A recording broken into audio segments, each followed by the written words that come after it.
धार्मिक बात है, अहम तक संपूर्ण अपरा प्रकृति भगवान की है, अपनी नहीं। अतः मन बुद्धि अहंकार भी अपने नहीं है, प्रत्युत अपरा प्रकृति होने से भगवान के हैं। मन अपना नहीं हुआ, भगवान का हुआ। तो एक साधक ने प्रश्न किया, मन तो स्वामी जी संसार की तरफ खिंचता है, तब तो मन अपना नहीं है, अब वो कहीं भी जाए हमें क्या मतलब? विधर्मी का छोरा कहीं भी जाए हमें उससे क्या मतलब? हमारा उससे संबंध ही नहीं है, फिर कुछ भी हो।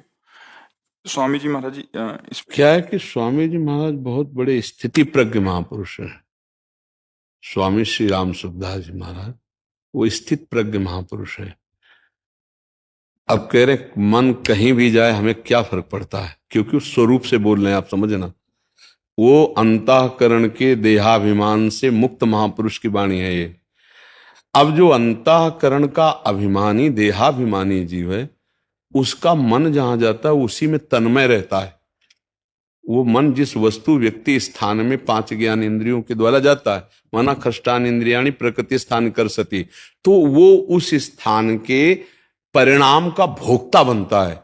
जैसे रागात्मक गया अनुकूल तो सुख, द्वेषात्मक गया प्रतिकूल तो दुख।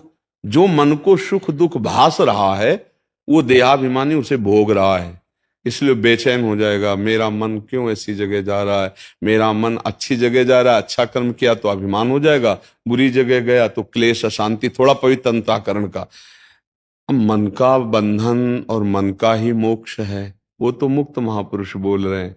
इस बात को बहुत बड़ा मर्मज्ञ समझ सकता है, अन्यथा नहीं समझ। कि मन जहां जाए तो जाने दो। ये तो प्राय एकांतिक में हम कहते रहते कि तुम्हारा मन तुमको गलत सलाह दे रहा है, तुम्हें स्वीकृति नहीं करनी, तुम्हें दस्तखत नहीं देना, वो कुछ नहीं बिगाड़ सकता है। पर वो इतना जला जाएगा कि तुम्हारी जो तन्मयता मन में है कि तुम्हें लगेगा कि अब भाई कुछ भी हो, ये जो कह रहा मैं करूंगा नहीं, मैं तो सह नहीं पा रहा, बहुत जलन हो रही, अब बहुत विक्षिप्त हो रहा हूं, जो मन कह रहा वही मुझे करना है। ये प्राय 100 में 99% मन के द्वारा परास्त कर दिए जाते हैं। कोई एक ऐसा होता है जो इस बात को समझ ले कि तू बिगाड़ ले, नहीं करूंगा नहीं करूंगा, अब तू जला। तो यम ही न व्यथ्यंते पुरुषम पुरुषर्षव सम दुखा सुखा धीरुम सोमृतत्वाय कल्पते। जो मन के द्वारा की हुई व्यथा से व्यथित नहीं हुए, सुख दुख में समान भाव रखकर सह गए, वो परम पद के अधिकारी बन गए। तो अब ये जो बात है साधारण आदमी में तो नहीं लागू हो सकती। ये बहुत उत्तम साधक पकड़ पाएगा इस बात को कि हमारा मन कोई स्वरूप थोड़ी है।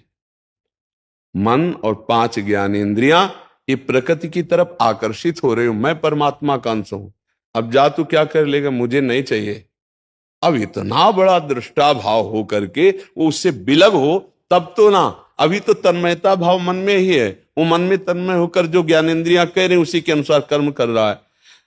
उल्टा हो गया है, विषयों ने इंद्रियों को वश में कर लिया, इंद्रियों ने मन को वश में कर लिया, मन ने बुद्धि को वश में कर लिया, और जो देहाभिमानी जीव है वो बुद्धि के अनुसार चल रहा है, और बुद्धि मन के अनुसार चल रही, मन इंद्रियों के अनुसार, इंद्रियां विषय के अनुसार। और जबकि सिद्धांत ऐसा है कि उसी आत्म तत्व से प्रकाशित बुद्धि है, तो बुद्धि परम पवित्र होकर मन का शासन करे और मन इंद्रियों पर शासन करे और इंद्रियां निर्विषय हो जाए, तो परमात्मा सुख। जी जैसे आप स्थिति का आप जैसे कह रहे हैं कि वो महापुरुष स्थिति है, तो शायद आगे उसी की लाइन का, परा और अपरा दोनों प्रकृतियां भगवान की हैं, तो मैं मतलब परा और मेरा अपरा भी उसी के हुए, अतः मैं मेरा नहीं रहा, केवल तू और तेरा ही रहा। अब करना जानना देखो, पाना कुछ हाँ, भी बाकी अब ये स्थिति है, स्वामी जी की स्थिति है, जनसाधारण की स्थिति नहीं है।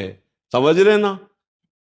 महाराज जी आगे एक साधक पूछ रहा कि महाराज जी अब इसका अनुभव कैसे हो? जैसे साधक की दृष्टिकोण से महाराज जी हो रहा है, तो कह रहा है अपनी जगह भगवान है, ऐसा करके चुप हो जाओ, अपनापन छोड़ दो, मैं माने परमात्मा अनुभव हो जाएगा, इसमें दृढ़ता से। अब देखो, कहने को एक शब्द हो गया कि आप अपनापन छोड़ दो। जी महाराज जी। अब अनंत जन्मों से जीव देहाभिमानी बनकर विचरण कर रहा है इसी देह में, ऐसे कैसे छोटे? जी महाराज जी, उसके लिए साधन, हाँ, इसी के लिए साधन बताया जाता है। गुरु चरणों का आश्रय लो और उनके द्वारा बताए हुए साधन में अपने मन को लगाने की चेष्टा करो। असत मार्ग में जाने वाले मन को रोकने की चेष्टा करो। धीरे धीरे धीरे धीरे जब अंतःकरण निर्मल होगा तो मैं शरीर नहीं हूं, ये स्पष्ट अनुभव हो जाएगा।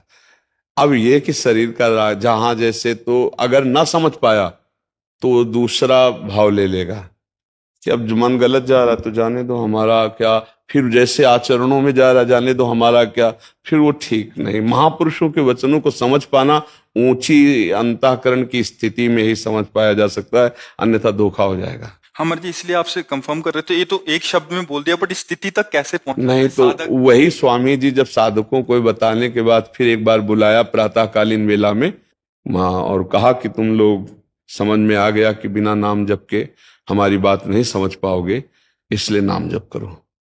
सब लोगों को संख्या बताई, नाम जप करो। नाम जप जितना, पूज्य राधा बाबा, जितना आप सुमिरन करेंगे उतने आपका हृदय पवित्र होगा, और हृदय पवित्र में ही ये बात टिक सकती नहीं, गलत मतलब अर्थ ले लिया जाएगा। हम मन है नहीं, हम शरीर है नहीं, तो तन्मयता तो तुम्हारी शरीर में ही, स्थिति तो तुम्हारी अंतःकरण में है, तो दुर्गति कौन भोगेगा? देखो, सैनिक राजा नहीं होते, राजा के सैनिक होते हैं। सैनिकों की हार ही राजा की हार है, और सैनिकों की विजय ही राजा की विजय है, होती है ना। सैनिक अगर अस्त्र रख दिए तो राजा हार गया, बंदी बना दिया गया, और अगर सैनिक विजय प्राप्त करे तो राजा की विजय होती है ना। तो जीव राजा है, उसके सैनिक हैं। अगर ये गंदी जगह फंस गए, हार गए, तो बंधन को कौन प्राप्त होगा? जीव ही तो प्राप्त होगा ना। बंधन को कौन प्राप्त है? सुअर, कुत्ता, गधा, योनियां किसको मिलने? उसी आत्म तत्व को, जो निर्विकार है, अजन्मा है, जो अमल है। वही भ्रम में फंसकर अपने को जो स्वीकार करता जा रहा है, वो उसकी दुर्गति होती चली जा रही है। तो उसके सैनिक है इंद्रियां, मन, बुद्धि। अगर इस सही रास्ते पे नहीं लगेंगे तो हार तो उसी की होगी, और अगर इस सही रास्ते पे लग गए तो इंद्रियाम मनश्चास्मि, भगवान ही मन है, चित्त भगवान ही है, सर्वस्व भगवान ही है। जहां अनुभव हुआ खत्म, तब खत्म हो गया। ये स्वामी जी को अनुभव है। हमारे जी साधक कैसे सरल तरीके से इस स्थिति तक पहुंच जाए? हाँ, सबसे पहला भगवत प्राप्ति का उपाय है गुरुदेव की शरण। ये मनमानी मार्ग है ही नहीं। जो मनमानी चलते हैं, आज का सत्संग सुना होगा, जो मनमानी चलते हैं उनको लय, विक्षेप, विघ्न परास्त करके मिटिया मेट कर देते, अर्थात साधना रह नहीं जाती। और जो गुरु के आश्रित चलते हैं तो गुरु का एक प्रताप होता है, तो उसे जिते विनायक शुभ अशुभ विघ्न करे नहीं कोई, विघ्न करे नहीं कोई, डरे कलिकाल कष्ट भय, हरे सकल संताप, हरसि हर नाम जपत जय। जो गुरु ने नाम दिया, मानो गुरु ने अपनी जीवनी शक्ति दे दी, और उनकी आज्ञा के अंतर्गत है, उनके बताए हुए मार्ग पर चलता है, वही मुक्त हो सकता है। गोस्वामी जी ने कहा, चाहे शिव बिरंच सम होई, गुरु बिनु भवनिधि तरे न कोई। महापुरुषों का आश्रय लेकर उनकी बताई हुई उपासना पद्धति से दीर्घ काल तक, सातु दीर्घ काल निरंतर सत्कार सेवितो दृढ़ भूमि, यह नहीं कि 4 दिन, दीर्घ काल तक निरंतर गुरु आज्ञा में बना रहे, और जो नाम, जो उपासना मिली करे तो दृढ़